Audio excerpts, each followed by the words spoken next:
அனைவருக்கும் வணக்கம். நான் தேவர் இந்து மக்கள் இயக்கத்தின் மாநில தலைவர்.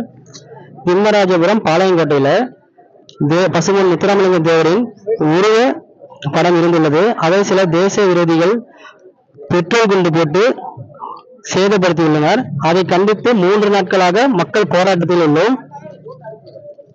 தமிழ்நாடு முதலமைச்சர் அவர்களுக்கு என்னுடைய கோரிக்கை என்னவென்றால், தேசிய தலைவரின் உருவப்படத்தை எரிந்து சேதப்படுத்திய தேச விரோதிகளின் குடியுரிமை ரத்து செய்ய வேண்டும். அது மட்டும் இல்லாமல்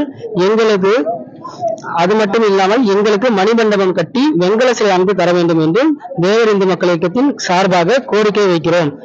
இதை நீங்கள் அவசர கால அடிப்படையாக எடுத்து கருத்தில் கொண்டு எங்களுக்காக, இந்த கிராமப்புற மக்களுக்காக இதை நிறைவேற்றி கொடுக்குமாறு கேட்டுக்கொள்கிறோம்.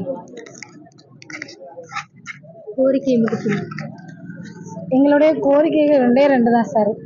எங்களுடைய கோரிக்கைகள் 2 தான் சார். என்னன்னு பார்த்தீங்கன்னா, இந்த திருவுருவ படத்துக்கு பதிலாக வெங்கல சிலை வச்சு தரணும், வெங்கல சிலை அமைத்து தரணும். அப்புறம் 2வது கோரிக்கைன்னா, உண்மையான குற்றவாளிகளை கண்டுபிடிச்சு அவங்கள மீது குண்டர் தடுப்பு சட்டமும், அப்புறம் அவங்களோட இந்திய குடியுரிமையை பறிக்கணும். இந்த கோரிக்கைகள் நிறைவேறும் போது எங்களோட போராட்டங்கிறது தொடரும் சார். நாங்கள் என்னோட 3வது நாளா போராட்டம் நடத்திட்டு இருக்கோம் சார்.